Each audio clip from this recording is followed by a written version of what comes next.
Bon mercredi à tous, mesdames, messieurs, bienvenue à cette édition d'actualité sur BSC TV, l'essentiel de titres.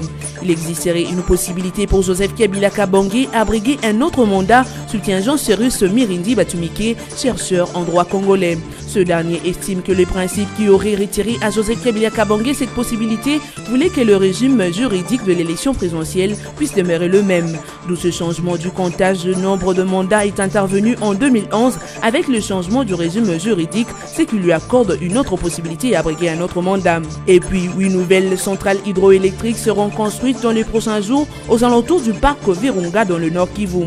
Chacune d'elles aura une capacité de 105 MW, question de mettre fin aux difficultés d'électricité rencontrées par les populations de Rutshuru et ses environs.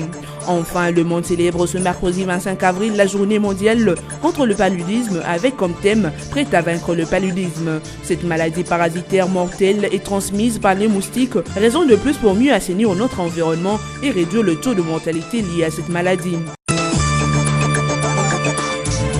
Le président congolais Joseph Kabila Kabange a encore la possibilité de briguer un autre mandat, affirmation faite par Jean-Cyrus Mirindi Batumike, chercheur congolais en droit congolais et juriste de formation. C'était lors d'une conférence débat organisée mardi 24 avril 2018 dans la salle Perboka du Centre d'études pour l'action sociale CEPAS de Kinshasa-Gombe. Et ce, contrairement à l'actuelle constitution de la RDC qui stipule en son article 70 que le chef de l'État est élu au suffrage universel direct pour un mandat de 5 ans renouvelable une seule fois, ainsi que l'article 220 qui verrouille le nombre et la durée de mandat du président de la République. Devant un parterre de professeurs et chefs des travaux, Jean-Cyrus Mirindi a affirmé la possibilité pour Joseph Kabila à briguer un autre mandat au regard de l'immutabilité constitutionnelle. Pour ce chercheur, le principe qui avait verrouillé cette matière avait voulu que le régime juridique de l'élection présidentielle puisse demeurer le même. Ce régime qui a prévalu lors des élections de 2006 n'est plus le même régime juridique en 2011, d'où la suppression du comptage de nombre de mandats qui avait débuté en 2006. Le nouveau comptage lui a débuté en 2011, soutient encore ses juristes. Au regard de ce nouveau comptage de 2011, dit-il, il reste un autre mandat à l'actuel président de la RDC qui a débuté sous l'ère de l'article 1er de la loi numéro 11/002 du 20 janvier 2011 portant modification de quelques articles de l'actuelle constitution. Pas d'envoyé spécial de la SADC en République démocratique du Congo. C'est une des résolutions du sommet extraordinaire de la double troïka de la communauté de développement de l'Afrique australe SADC qui s'est tenue à Luanda en Angola du 23 au 24 avril 2018. Cette décision de renoncer de dépêcher un envoyé spécial en RDC par la SADC fait suite au rapport sur la situation politique et sécuritaire de la RDC qui s'est amélioré. Rapport fait par les autorités RD congolaises sur place. La SADC a aussi noté des avancées significatives, notamment en ce qui concerne l'application de l'accord du 31 décembre 2016. La communauté de développement de l'Afrique australe appelle par ailleurs tous les acteurs à veiller au maintien d'un climat de paix en vue des élections pacifiques à la date prévue par la CENI. À cet effet, le président de la centrale électorale, Corneille Nangaa, présent à ce sommet, a expliqué le bien fondé de la machine à voter, ce qui a requis l'assentiment des participants qui l'ont approuvé par les applaudissements. La SADC avait pris la décision de dépêcher un envoyé spécial à Kinshasa, voire d'établir un bureau, suite à l'évolution de la situation politique qu'elle avait auparavant qualifiée d'inquiétante. Lutte contre le groupe armé dans la partie est de la République démocratique du Congo. 2 miliciens Maïmaï du groupe Karakara ont trouvé la mort dans la soirée du lundi 23 avril dans des affrontements avec les FARDC. Encore le commandant du 341e bataillon spécial de Kabunambo, le lieutenant-colonel Meshak Yaoundé, les 2 miliciens venaient pour venger leur frère Karakara tué il y a 2 semaines. Les miliciens ont pour habitude de descendre la nuit pour venir s'aimer l'insécurité dans les chefs de la population de la cité des Sangué et sur la route nationale numéro 5. Des mesures de sécurité sont prises à ce sujet, a rassuré le lieutenant Meshak Yaoundé. Cependant, du côté de la société civile, l'on déplore encore des camps d'enlèvement perpétrés par des miliciens Maïmaï avec comme cible principale certains leaders locaux. C'est le cas d'un pasteur kidnappé au village de Maungumbwe par des miliciens supposés être du groupe Kiébé. Liberté de presse au pays de Joseph Kabila Kabange, la République démocratique du Congo occupe la 154e position au classement mondial 2018. Le rapport publié le 24 avril 2018 par l'ONG Reporters sans frontières, RSF, note que 180 pays sont répertoriés dans ce baromètre. La Norvège, la Suède et le Pays-Bas occupent les premières places, alors que les Turkménistan, l'Érythrée et la Corée du Nord ferment la marche. Les pays africains les mieux classés sont le Ghana, 23e au monde, la Namibie, 26e et l'Afrique du Sud, 28e au monde. Pour ce qui est de la RDC, RSF a cité notamment le rapport des journalistes en danger GED, son organisation partenaire qui a documenté 121 cas d'attaque contre la presse en 2017. Agressions, arrestations arbitraires et suspension des médias constituent un système organisé pour empêcher les journalistes de témoigner contre les dérives autoritaires, rapporte l'ONG Reporters sans frontières. D'une façon générale, l'ONG a noté que la couverture des manifestations à caractère social ou politique reste un exercice délicat dans de nombreux pays d'Afrique subsaharienne. Prêt à vaincre le paludisme, c'est le thème de la journée mondiale de lutte contre le paludisme célébrée le 25 avril de chaque année. Ce thème démontre l'énergie et l'engagement collectif de la communauté mondiale pour s'unir d'un but commun d'un monde sans paludisme. Le paludisme est une maladie parasitaire potentiellement mortelle et transmise par des moustiques.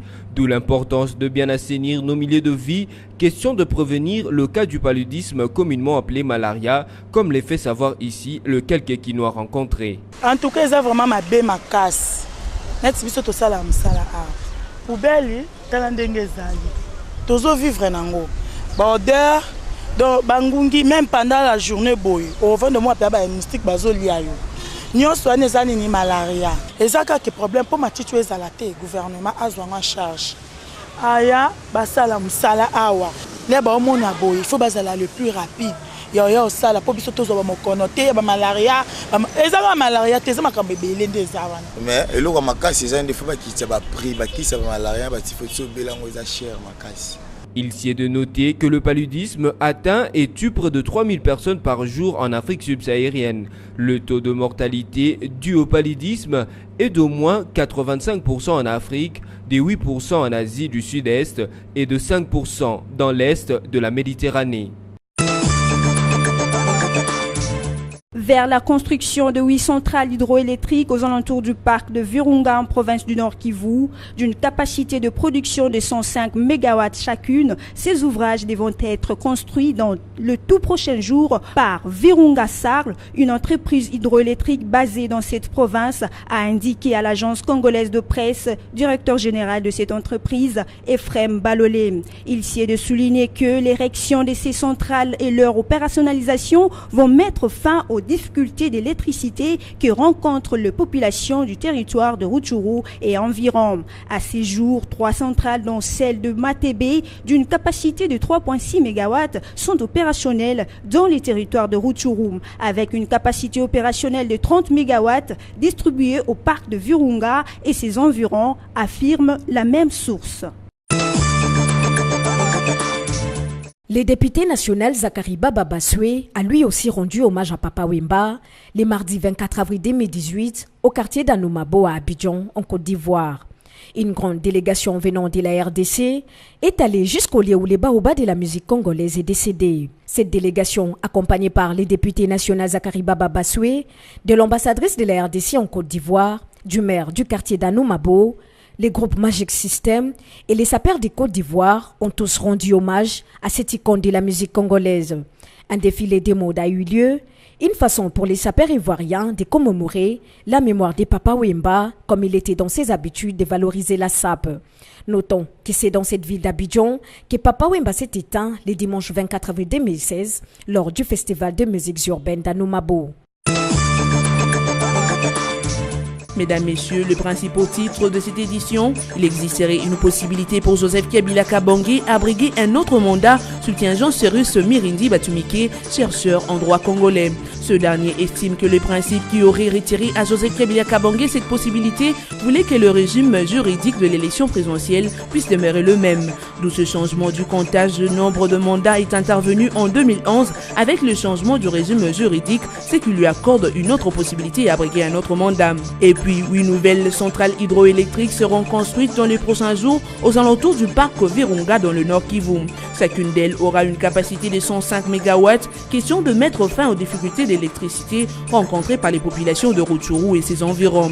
Enfin, le monde célèbre ce mercredi 25 avril la journée mondiale contre le paludisme avec comme thème « Prêt à vaincre le paludisme ». Cette maladie parasitaire mortelle est transmise par les moustiques, raison de plus pour mieux assainir notre environnement et réduire le taux de mortalité lié à cette maladie. Fin de cette édition d'information sur BSC TV. Merci de l'avoir suivi et restez branchés sur nos programmes.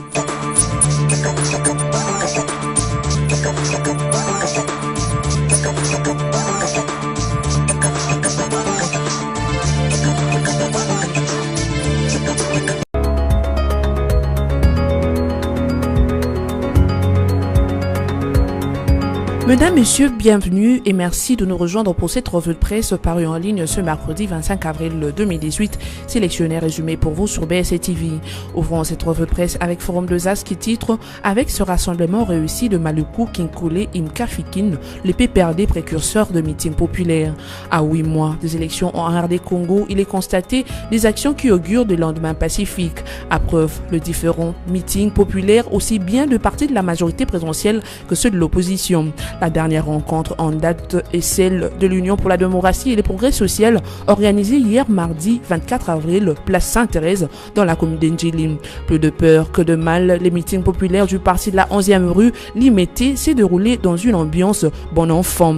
Aucun incident majeur n'a été signalé. Chapeau bas au commissaire provincial de la police nationale de Kinshasa, le général Sylvanou Kasongo, qui a été personnellement à la première ligne du cordon de sécurité. Au moment où le pays entier se trouve emballé dans l'atmosphère électorale, nul ne pourrait donc s'opposer au droit et à la liberté d'expression reconnus aussi bien aux individus qu'aux regroupements et partis politiques, pourvu que tout se passe sous réserve du respect de l'ordre public.